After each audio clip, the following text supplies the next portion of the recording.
कैसे हो मेरे भाई बंधु? आई होप आप सब बढ़िया होंगे और अपनी स्टडीज प्रॉपर तरीके से कर रहे होंगे। आज हमारा sexual reproduction in flowering plant का आखिरी लेक्चर होने वाला है। जी हाँ, आज हम इस चैप्टर को पूरा फिनिश करने वाले हैं और इसके बाद हम लोग नए चैप्टर की तरफ बढ़ेंगे। चलिए क्लास 12 बायोलॉजी के पहले चैप्टर को फिनिश करते हैं हम। और we have cover all this part. और हम लोग पिछले लेक्चर के अंदर सीड के बारे में पढ़ रहे थे, ठीक है। तो we have discussed about seed in our last lecture, ठीक है। और उसको कंटिन्यू करते हुए आज हम थोड़ा सा आगे की तरफ देखने वाले हैं। चलिए, अब हम लोग बढ़ते हैं फ्रूट्स की तरफ, ठीक है। Let's talk about some fruits. मीठे मीठे प्यारे प्यारे फलों के बारे में बात करते हैं कि देख तो लिया सीड कैसे बन रहा है, अब फ्रूट्स का डेवलपमेंट हो कैसे रहा है वो देखते हैं। The most plants by the time the fruits develop from the ovary. अब बहुत सारे प्लांट्स के अंदर फ्रूट्स का डेवलपमेंट ओवरी के थ्रू होता है, ठीक है। Other plant other parts degenerate and fall out. और बाकी जितना भी पार्ट्स बचा है फ्लोरल पार्ट का, ठीक है, वो क्या हो जाता है, वो डीजनरेट हो जाता है। However in few species such as apple, strawberries and cashew, thalamus also contribute to the fruit formation. Such fruits are called first fruit. अब आपको यहाँ समझना है कि हमारे पास दो टाइप के फ्रूट्स मिलेंगे, ठीक है। फ्रूट्स हमारे पास, ठीक है, दो टाइप के होते हैं। पहले आपके आ जाएंगे फॉल्स फ्रूट, ठीक है, और दूसरे आ जाएंगे ट्रू फ्रूट, ठीक है। अब फॉल्स फ्रूट का मतलब क्या है? फॉल्स फ्रूट आपका ऐसे समझिए कि अदर देन ओवरी, ठीक है, ओवरी से फ्रूट नहीं बन रहा है, ठीक है। किससे बन रहा है? थैलेमस से, ठीक है। थैलेमस से अगर फ्रूट्स बन रहा है तो वो फ्रूट कौन से फ्रूट होंगे? वो फ्रूट होंगे आपके फॉल्स फ्रूट। अगर वही बात हम बोले ट्रू फ्रूट्स के लिए, तो ट्रू फ्रूट्स में आपके ओवरी रिस्पॉन्सिबल है फॉर द फ्रूट फॉर्मेशन या फ्रूट डेवलपमेंट, ठीक है। वहां पे थैलेमस नहीं है, ठीक है। चलिए, most fruits however develop only from the ovary are called true fruits, ठीक है। तो फॉल्स फ्रूट और ट्रू फ्रूट्स के बीच में आपको फर्क पता चल गया, ठीक है। चलिए, अब आगे बढ़ते हैं। Although in most of the species fruits are the result of fertilisation.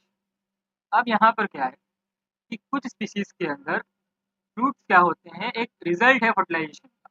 मतलब अगर फ्लावर्स, मेल फ्लावर्स और फीमेल फ्लावर्स आपस में फर्टिलाइज हो रहे हैं तो उसका एंड रिजल्ट क्या होगा? फ्रूट्स होगा, ठीक है। कुछ प्लांट्स के अंदर there are few species in which fruits develop without fertilization। अब हमारे पास तीसरी कैटेगरी क्या आती है? फॉल्स फ्रूट और ट्रू फ्रूट्स आपके बन रहे हैं विद फर्टिलाइजेशन, ठीक है, नो डाउट। कुछ ऐसे स्पीसीज हैं जो जिनका डेवलपमेंट, जिनके फ्रूट्स का डेवलपमेंट बिना फर्टिलाइजेशन के होता है।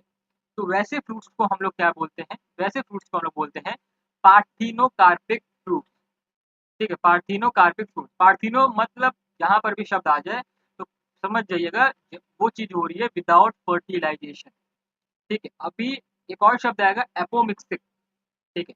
तो बच्चों को एपोमिक्सिस और पार्थिनोकार्पिक में थोड़ा सा कंफ्यूजन होता है। बेसिकली कंफ्यूजन होना नहीं चाहिए, क्योंकि पार्थिनो शब्द आ जाएगा विदाउट फर्टिलाइजेशन, कार्पिक मतलब फ्रूट्स, ठीक है।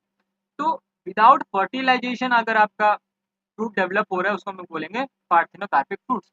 एग्जाम्पल बनाना जो हम लोग खाते हैं, इसलिए उसके अंदर कोई सीड्स नहीं मिलते, ठीक है। आप जितने भी फॉल्स फ्रूट ट्रू फ्रूट्स खाएंगे उसके अंदर सीड्स होगा, बट विदाउट फर्टिलाइजेशन अगर ये हो रहा है तो इसका मतलब कोई सीड नहीं होगा, ठीक है।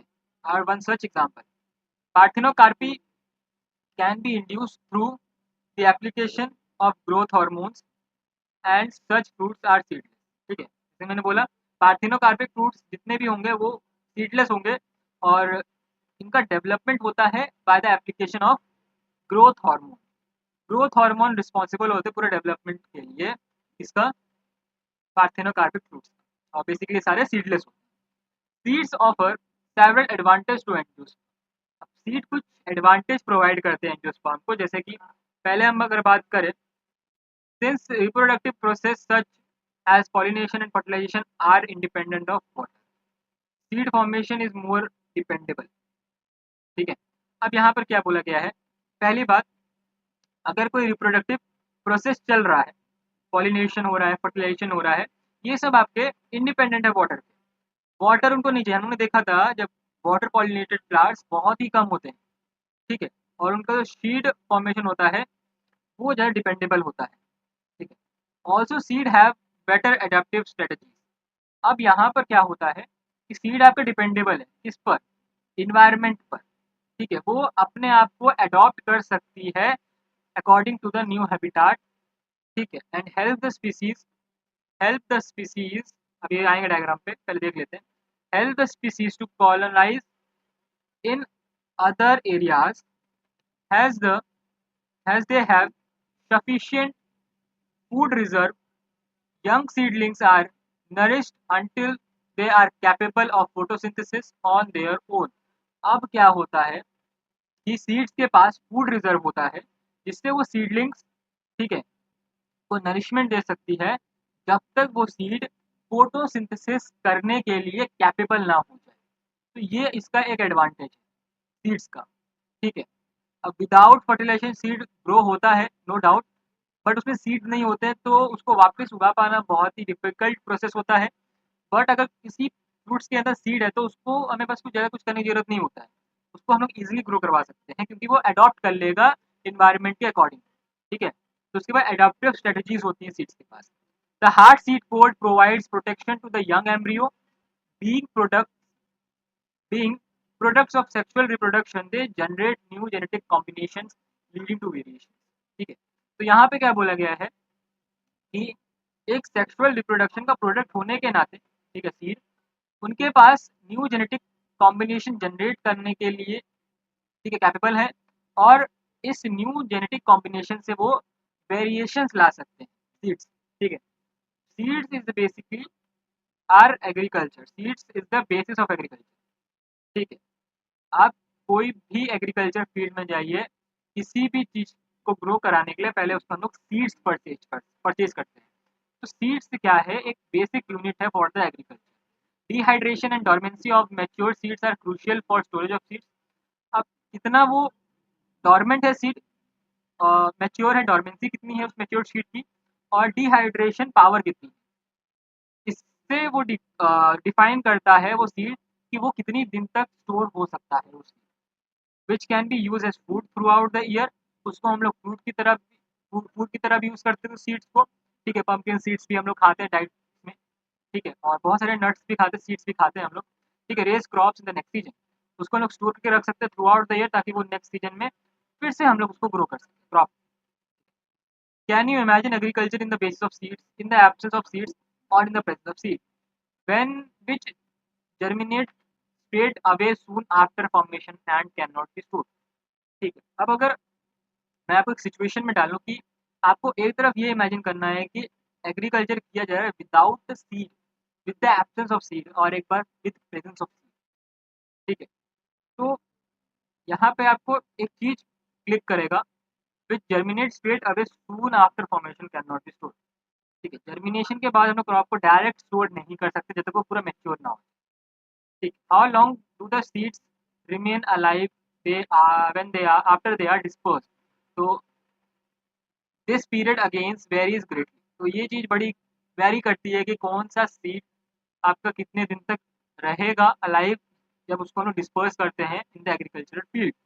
इन few species the seeds lose viability within the few month, कुछ में सीड्स जल्दी अपनी वायबिलिटी लूज कर देते हैं, एबिलिटी लूज कर देते हैं ग्रो करने की। Seeds are large number of species live for several years, कुछ स्पीसीज में वो सेवरल ईयर्स तक सर्वाइव कर सकते हैं, ठीक है। तो ये बात है। Some seeds can remain alive for hundred of years, तो ये उनके डिपेंड करती है उनकी वायबिलिटी कितनी है, उसी हिसाब से वो उतने साल तक रह सकते हैं, ठीक है। There are several records of very old yet viable seeds, the oldest that of Lupinus arcticus exhibited from Arctic tundra. तो आर्टिक टुंड्रा में हमें ल्यूपिनस एक्रेटिकस का एक्रेटिकस प्लांट का एक सीड मिला, ठीक है, जो कि seed germinated and flowered after an estimate record of 10,000 years of dormancy. तो इतनी ज़्यादा वायबिलिटी भी होती है आपके सीड्स की तो recent records of 2000 years old viable seed is the date palm. तो डेट पाम का भी आपका 2000 ईयर्स का वायबिलिटी है सीड्स की। और Phoenix टेक्टिलिफेरा discovered during the archaeological exhibition at King's Harrod's Palaces near the Dead Sea। तो आपके पास बहुत सारे एग्जांपल्स हैं जिससे हमें ये पता लग सकता है कि ये जो वायबिलिटी है सीड्स की वो कितना वेरी कर सकती है। ठीक है, from month to the from hundred and thousand years. तो ये इनकी वायबिलिटी हो सकती है। अब आगे बढ़ते हैं। ठीक है, अब यहाँ पर थोड़ी सी केस स्टडी दी गई है। ठीक है, I am skipping this part. ठीक है, you have to read this part here. ठीक है, और आप यहाँ पर कमेंट करेंगे इसके अंदर जितने भी क्वेश्चंस पूछे हैं। How many eggs are present in an embryo sac. ठीक है, how many embryo sacs are present in an ovule, how many ovules are present in an ovary, how many ovaries are present in a typical flower, how many flowers are present in a tree. तो ये ऐसे questions आपको answer करना है। ठीक है, अब ये वेरी कर सकता है, एम्ब्रियो सैक, ओव्यूल, नंबर्स इनकी वेरी कर सकते हैं according to the flower, according to the plant. ठीक है, तो ये बात यहाँ पे orchid fruits are some such categories of each fruit contain thousands of tiny seeds.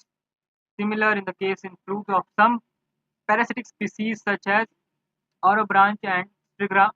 Have you seen a tiny seeds of fucus? तो यहाँ पे आपको ऐसे क्वेश्चंस दिए गए हैं, केस स्टडी बेस्ड है, तो आपको रिसर्च करके थोड़ा बहुत आंसर इसमें देने हैं। आगे बढ़ते हैं हम। अब हम लोग बात करते हैं अपने लास्ट टॉपिक पे चलते हैं, और लास्ट टॉपिक है अपने पास एपोमिक्सिक एंड पॉलीएम्ब्रियोनिक। तो ऑल दो seeds in generally the product of fertilization. Product of fertilization. A few flowering plants such as some species of Asteraceae and grasses have involved a special mechanism to produce seeds without fertilization called apomixis. अब seeds के पास, plants के पास ऐसे कुछ special mechanism है जो कि seed produce कर सकते हैं विदाउट फर्टिलाइजेशन। ध्यान सुनिएगा, पार्थिनोकार्पी क्या था? फ्रूट्स का प्रोडक्शन विदाउट फर्टिलाइजेशन। एपोमिक्सिस क्या हो जाएगा? सीड्स का production without fertilisation. I hope I will be clear here. What is the fruit production without fertilisation? अभी बताया, पार्थिनोकार्प। ठीक है, thus apomixis is a form of asexual reproduction that mimics sexual reproduction। this line is very important, जो कि sexual reproduction की mimicry कर रहा है। कौन? एपोमिक्सिस। ठीक है, जो कि एक फॉर्म है सेक्सुअल रिप्रोडक्शन में, जो कि मिमिक कर रहा है सेक्सुअल रिप्रोडक्शन। ठीक है, कि फर्टिलाइजेशन नहीं हो रहा है बट सीड प्रोड्यूस हो रहा है। सीड प्रोडक्शन आपका सेक्सुअल रिप्रोडक्शन में होता है, तो एक टाइप की मिमिक्री हो रही है यहाँ पर। फर्टिलाइजेशन नहीं हो रहा मतलब ए सेक्सुअल रिप्रोडक्शन है, बट सीड प्रोड्यूस कर रहा है तो एक टाइप का क्या है? मिमिक्री हो रही है सेक्सुअल रिप्रोडक्शन। ठीक है, तो आई होप आपको ये बात क्लियर होगी कि यहाँ पे स्टेटमेंट क्यों दिया गया है। There are several ways of development of apomictic seeds. बहुत सारे ऐसे मेथड्स हैं जिससे हम लोग एपोमिक्टिक सीड्स प्रोड्यूस कर सकते, डेवलप कर सकते हैं। In some species the diploid egg cells is formed without reduction division and develops into embryo without fertilization। अब कुछ ऐसे स्पीसीज है जिनके अंदर डिप्लॉयड एक्स सेल जो होता है वो बिना रिडक्शन डिवीजन के जाए डेवलप कर सकती है एम्ब्रियो को विदाउट फर्टिलाइजेशन। ठीक है, more often as in many citrus and mango varieties, some of the nucellar cells surrounding the embryo sac that dividing protrude into the embryo sac and develop into the embryos। In such species, each ovule contain many ovaries। ठीक है, अब कुछ citrus और mango varieties के अंदर जो nucellar sales होते हैं वो सराउंड करते हैं आपके एम्ब्रियो सैक को और डिवाइड करना चालू कर देते हैं और एम्ब्रियो को डेवलप करते हैं। ठीक है, एम्ब्रियो सैक को एम्ब्रियो में डेवलप करते हैं। ठीक है, अब कुछ स्पीसीज के अंदर ओव्यूल कंटेन मेनी ओवरी, और इसी स्टेज को हम लोग क्या बोलते हैं? पॉली एम्ब्रियोनी स्टेज बोलते हैं। ठीक है, hybrid varieties of several of our food and vegetable crops are being extensively cultivated। Cultivation of hybrids has tremendously increased productivity। अब कल्टीवेशन जो भी हम लोग हाइब्रिड करते हैं क्रॉप्स के बीच में और उसको एक्सटेंसिवली कल्टीवेट करते हैं, तो इससे क्या होता है? प्रोडक्टिविटी बढ़ जाती है। और one of the problems of hybrids is that hybrid seeds have to be produce every year. अब एक प्रॉब्लम हाइब्रिड सीड्स के साथ ये होती है कि उनको हर साल प्रोड्यूस करना पड़ता है। The seeds are collected from the hybrid are sown, the plants in the progeny will be segregated and do not maintain hybrid character. अब क्या होता है कि दूसरी प्रॉब्लम क्या आती है कि जब हम लोग सीड कलेक्ट करते हैं, जब हम लोग हाइब्रिड प्लांट के सीड्स को सोन करते हैं, तो जब प्रोजेनी बनती है, ठीक है, तो वो सेग्रीगेट हो जाता है, तो हाइब्रिड कैरेक्टर है वो मेंटेन नहीं रहता है जो हमें सीड्स में थी, और प्रोजेनी में वो हाइब्रिड कैरेक्टर हमें देखने को नहीं मिलता है। The production of hybrid seed is costly and hence the cost of the hybrid seed become expensive for the farmer. तो हाइब्रिड सीड इसीलिए थोड़ा कॉस्टली हो जाता है क्योंकि उसको हर साल प्रोड्यूस करना पड़ता है और फार्मर्स के लिए थोड़ा एक्सपेंसिव हो जाता है। If this hybrids are made into apomictic, अगर ये हाइब्रिड सीड हमें एपोमिक्सिस के प्रोसेस के थ्रू मिलता है, तो वहाँ पे कोई सेग्रीगेशन नहीं होगा कैरेक्टर्स का in the hybrid progeny, then the farmers can keep on using hybrid seeds to raise new crop every year after year. He does not have to buy hybrid seeds every year. तो उनको ज़्यादा बार बार purchase करने की जरूरत नहीं पड़ेगी। Because of the importance of apomixis in the hybrid seed industries, active researcher is going on in many laboratories around the world to understand genetics of apomixis and transfer apomixis genes to the hybrid varieties. तो यहाँ पर वही बात बोली गई है कि researcher research कर रहे हैं कि एपोमिक्सिस के अंदर क्या जेनेटिक्स यूज हो रहा है जो विदाउट फर्टिलाइजेशन वो सीड बन जा रहा है, और उसको हम लोग अगर ट्रांसफर कर सके to the hybrid seeds varieties पर, तो एक्सपेंस भी कट हो जाएगा और फार्मर्स को भी इजी रहेगा हर साल न्यू क्रॉप को प्रोडक्ट प्रोड्यूस करने। तो that's it and we are end with this session, ठीक है, और अपना चैप्टर पूरा खत्म होता है। तो मिलते हैं आपको नेक्स्ट लेक्चर में, तो तब तक के लिए बाय। तो न्यू चैप्टर के साथ मिलेंगे अभी, ठीक है। Human reproduction is the next chapter, ध्यान रखिएगा।